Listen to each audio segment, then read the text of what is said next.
नमस्कार दोस्तों, स्वागत है आपका आज की वीडियो में। आज की वीडियो में हम भिन्न संख्याओं के बारे में पढ़ेंगे। आप लोगों के द्वारा कमेंट के माध्यम से पता चला था कि हमें भिन्न संख्याओं पे बिल्कुल बेसिक से पढ़ना है। तो आज हम बिल्कुल बेसिक से लेकर के एडवांस लेवल तक भिन्न के बारे में आपको बताएंगे। तो चलिए शुरू करते हैं बिल्कुल ही शुरुआत से। अब भिन्न या फ्रैक्शन होता क्या है? जब कभी आपको इस प्रकार की संख्याएं लिखी मिलती होती हैं, मान लिया लिखा है 2/3, 4/5 या 18/7, इस तरीके की संख्याएं जब आपको लिखी हुई मिलती हैं तो उसे आप भिन्न या फ्रैक्शन कहते हैं, भिन्न या फ्रैक्शन होती हैं। तो अब इनमें क्या होता है, इनमें भी जोड़, घटाना, गुणा, भाग और बहुत सारी क्रियाएं होती हैं तथा इनके कई प्रकार भी होते हैं। तो हर एक चीज़ को हम इस वीडियो में डिटेल में जानेंगे। तो पहले देखते हैं कि भिन्न होता क्या है, वास्तव में ये आया कहाँ से। सबसे पहले जब शुरुआत हुई थी तो प्राकृतिक संख्याओं के बारे में लोग जानते थे, नेचुरल नंबर्स के बारे में जानते थे। नेचुरल नंबर्स क्या होते हैं? जिन संख्याओं की सहायता से हम गिनतियाँ करते हैं, चीज़ों को गिनते हैं, वस्तुओं को गिनते हैं, ठीक है। जैसे कि 1, 2, 3, 4 और इस तरीके से लेकर के आगे बढ़ते हुए जाते हैं। तो जितने भी धन पूर्णांक हैं, इनको हम धन पूर्णांक भी कह सकते हैं, या ये प्राकृतिक संख्याएँ, इसमें जीरो शामिल नहीं होता है। तो ये क्या हो गई, ये प्राकृतिक संख्याएं होंगी। इनमें कहीं भी आपको ऐसी संख्या नहीं मिलेगी कि वो किसी संख्या का आधा करके उसमें लगाया गया हो, जैसे कि 2.5, ठीक है, या 3 और उसमें आधा और जोड़ करके या पौना और जोड़ लिया जाए तो उसमें क्या हो जाती है, वो भिन्न संख्याओं का रूप ले लेती हैं। तो अब भिन्न संख्याओं को हम समझते हैं, चित्रों की सहायता से कुछ हम भिन्न संख्याओं को समझने की कोशिश करते हैं। दोस्तों, इन चित्रों को ध्यान से देखिए। इसमें पहला चित्र जो है वो एक वर्ग का है और इसके कई भाग किए गए हैं। इसमें कुछ भागों को रंगा गया है। उसके नीचे एक जो है वृत्त दिया हुआ है, वृत्त में एक भाग रंगा हुआ है और उसके बाद में नीचे कुछ छोटे छोटे जो है बॉल हैं, उन बॉल्स को भी क्या किया गया है, एक बॉक्स के अंदर बंद किया गया है। फिर ये नीचे लिखा हुआ है 5 वस्तुओं को 6 लोगों में बांटना है, तो कैसे बांटा जाएगा। अब देखिए कि यहाँ पे क्या है, यहाँ पे कुल खाने कितने हैं? कुल खाने हैं 1, 2, 3, 4, 5, 6, 7 और 8। तो कुल खाने हमारे पास कितने हैं? 8 हो गए, ठीक है। 8 खाने हैं और जो सिलेक्टेड यानी रंगीन भाग हैं वो कितने हैं? वो हैं 1, 2 और 3, ठीक है। तो अगर आपसे पूछा जाए कि पूरे जो ये वर्ग है, इस पूरे वर्ग में कितने भाग रंगीन हैं, तो रंगीन भाग को हमें दिखाने के लिए क्या करना होगा, रंगीन भाग को दिखाने के लिए हमें भिन्न की सहायता लेनी होगी। उस भिन्न को हम इस रूप में लिखेंगे 3/8, यानी 8 में से 3 भाग क्या है, वो रंगे हुए हैं। तो इस प्रकार 3/8 के रूप में इसको हम लिखते हैं। अगर इसमें बात करते, मान लिया 8 के 8 भाग रंगे होते तो क्या हो जाता, पूरा भाग रंगीन, यानी पूरा ही हमारा ये जो वर्ग है ये पूरा रंगा हुआ होता। अब देखते हैं इस वृत्त को। वृत्त में देखिए इसके कितने भाग किए गए हैं, इसके 4 भाग किए गए हैं, 1, 2, 3 और 4 भाग किए गए हैं। इस 4 भागों में कितना भाग रंगा हुआ है? 1 भाग। तो रंगीन भाग कितना है? 1। और कुल भाग कितने हैं? 4, तो 1/4। तो रंगीन भाग कितने हो गए? रंगीन भाग हो गया 1/4, यानी 1/4 भाग इसका रंगा हुआ है, ठीक है। ऐसे ही आगे देखिए, इसमें अगर कुछ बॉल है हमारे पास, 5 बॉलें हैं, तो इसमें से देखिए जिसमें 3 को जो है एक बॉक्स में बंद किया गया। अब पूछा जाए, बताइए बॉक्स के अंदर कितनी बॉल्स हैं, तो क्या बताया जाएगा, तो इसमें ये बताया जाएगा 3 बॉल हो गई। अगर पूछा जाए कुल में से कितनी बॉल जो है वो उसमें है, तो 3/5 हो जाएगा। तो 3/5 के रूप में इसको निरूपित किया जाएगा। जब हम चीज़ों को कुल के सापेक्ष में देखते हैं, ठीक है, उसका एक हिस्सा, उसका एक पार्ट जो है हम कंसीडर करते हैं और उसको कुल के सापेक्ष में देखते हैं, तो वो क्या हो जाता है, वो भिन्न का रूप ले लेता है। अब यहाँ पे देखिए इस प्रश्न को, इसमें देखिए दिया है 5 वस्तुओं को 6 लोगों में बांटना है, ठीक है। हमारे पास वस्तुएं कितनी हैं? हमारे पास वस्तुएं हैं 5। कितने लोगों में बांटना है? 6 लोगों में बांटना है। क्या आपको लगता है कि 6 लोगों में अगर 5 वस्तुओं को बांटेंगे तो क्या प्रत्येक को एक एक मिलेगी? नहीं मिलेगी, वो एक से कम ही मिलेगी, ना तो एक पूरी मिलेगी और बिल्कुल ऐसा भी नहीं है कि उसे 0 मिलेगा, तो कुछ भाग उसको मिलेगा। तो इसीलिए इसको हम किस रूप में लिखते हैं? इसको हम 5/6 के रूप में लिखते हैं। तो भिन्नों की उत्पत्ति यहीं से हुई, जब चीज़ों को इस तरीके से बांटा गया, कुल के सापेक्ष उसको देखा जाने लगा, तो वहाँ से उत्पत्ति किसकी हुई? भिन्न की हुई। अब देखते हैं भिन्न कितने प्रकार की होती है। भिन्नों के प्रकार की बात करें तो कुछ सामान्य प्रकार की भिन्न ये होती हैं, जैसे उचित भिन्न होती है, सरलतम भिन्न होती है और समतुल्य भिन्न होती है। इनके बारे में हम बताएं इससे पहले एक चीज़ जान लेते हैं। जब कोई भी भिन्न लिखी होती है, मान लिया P/Q एक भिन्न है, तो इसमें जो ऊपर संख्या लिखी रहती है यानी कि P को हम इस पूरे भिन्न का क्या कहते हैं, अंश कहते हैं। ये क्या हो जाएगा, अंश हो जाएगा। और नीचे वाली संख्या को क्या कहते हैं, इसको हर कहते हैं। अंग्रेजी की बात की जाए तो इस फ्रैक्शन में ऊपर का जो भाग यानी कि P होगा उसको हम क्या कहेंगे, न्यूमरेटर कहेंगे, और जो नीचे होता है उसको हम क्या कहेंगे, डिनोमिनेटर कहेंगे। तो ये न्यूमरेटर है, ये डिनोमिनेटर है। हिंदी में अंश और हर के रूप में इसे हम निरूपित करते हैं। ठीक है, तो अब देखते हैं उचित भिन्न क्या होता है। उचित भिन्न होती है जब कोई भिन्न उसमें ऊपर की जो संख्या होती है यानी अंश जो होता है वो हर से क्या होता है, छोटा होता है। ऊपर की संख्या क्या होती है, छोटी होती है, या अंश जो है वो हर से क्या होता है, छोटा होता है, तो उसको हम क्या कहते हैं, उचित भिन्न कहते हैं। ठीक है। सरलतम भिन्न क्या होती है, सरलतम भिन्न ये होती है कि जैसे एक भिन्न दी हुई है, मान लिया 18/10 लिखा हुआ है। अब इसमें देखिए, इसमें कोई ऐसा एक गुणनखंड है जो दोनों में है। मान लिया इसको हम 2 से डिवाइड कर सकते हैं, तो 2 से 18 भी डिवाइड होगा और 10 भी डिवाइड होगा। तो 2 से डिवाइड करेंगे तो क्या आ जाएगा, 2 9 18 और 2 पंचे 10, तो क्या हो जाएगा 9/5। अब ये सरलतम रूप में आ गई, मतलब इसमें ऊपर और नीचे अंश और हर में कोई भी गुणनखंड कॉमन नहीं होना चाहिए। ऐसा नहीं होना चाहिए कि इसमें भी हो और इसमें भी हो। अगर ऐसा है तो उसे हम क्या करेंगे, उसे काट देंगे, उसे हटा देंगे और फिर उसको हम न्यूनतम रूप में लिखते हैं। तो इसी को हम सरलतम भिन्न कहते हैं।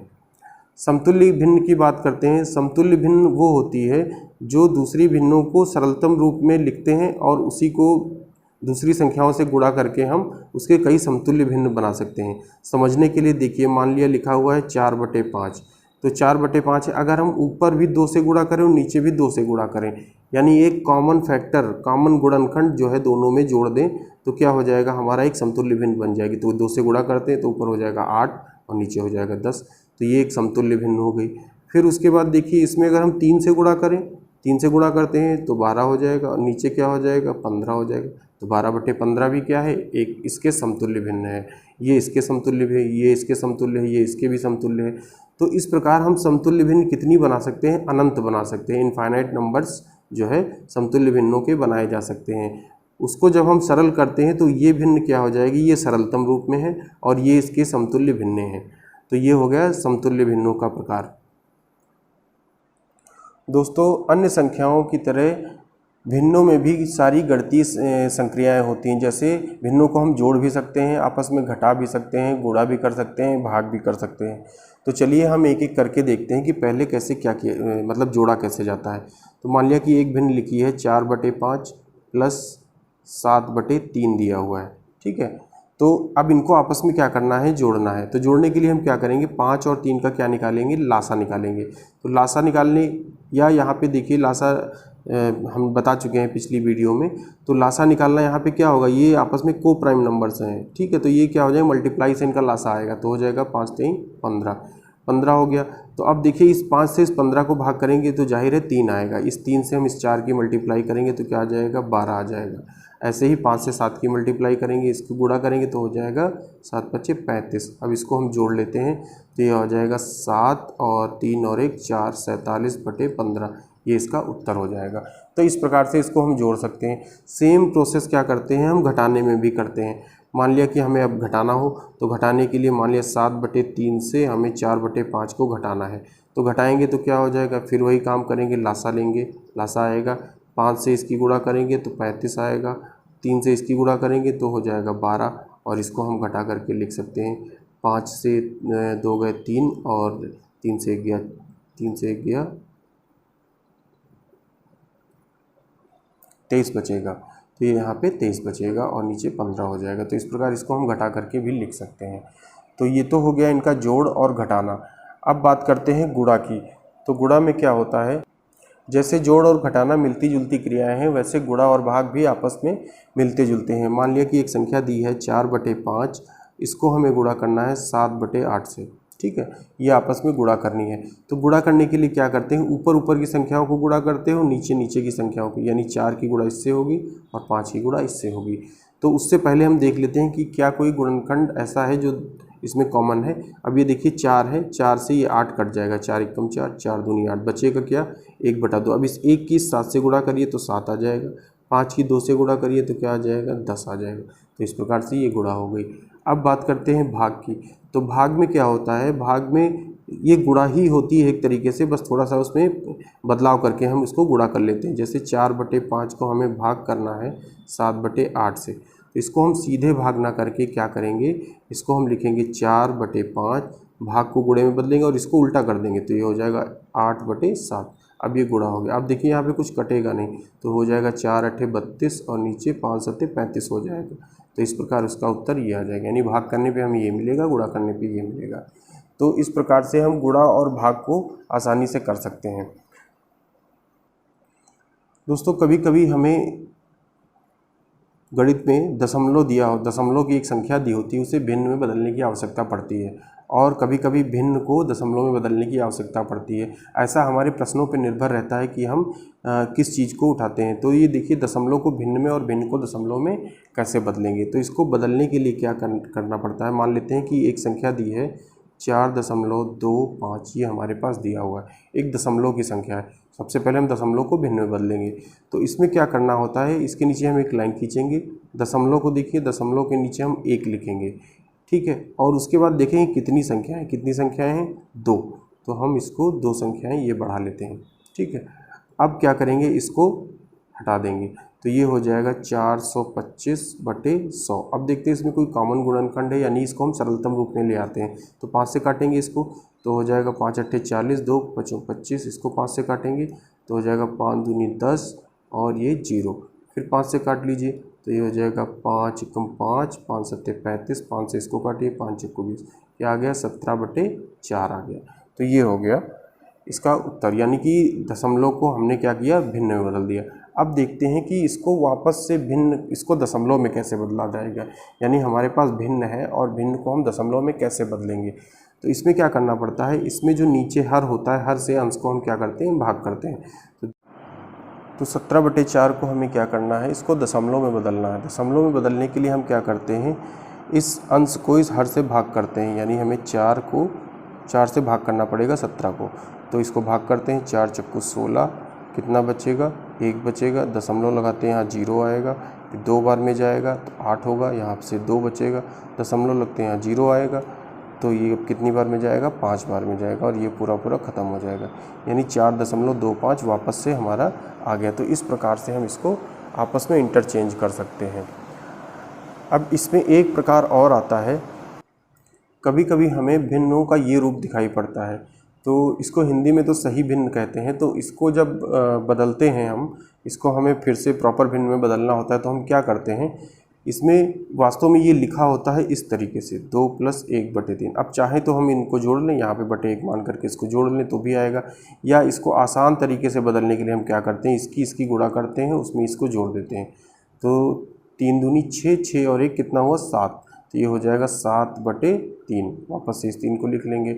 यहाँ पे देखिए ये दिया हुआ है, तो ये दिया हुआ है 5, इसकी क्या करेंगे, गुणा करेंगे, तो 5 × 15, 15 में 4 जोड़ेंगे 19, यानी कि क्या आ जाएगा 19/5 आ जाएगा।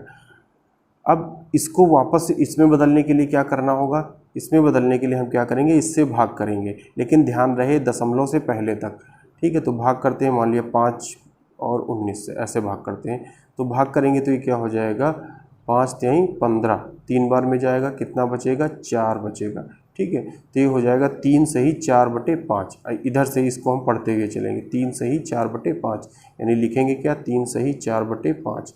देखिए ये वही भिन्न आ गई जिसको हमने यहाँ पे किया था। तो इस प्रकार इनको भी आपस में हम बदल करके लिख सकते हैं अपनी ज़रूरत के हिसाब से। तो ये भिन्नों पे हमने पूरा वीडियो बनाया है, इसको आप देखिए, अपने बच्चों को भी दिखाइए, और अगर आपको वीडियो पसंद आया हो तो लाइक करना ना भूलें। साथ ही साथ अगर आप चैनल पे नए हो तो उसे सब्सक्राइब ज़रूर करें। धन्यवाद।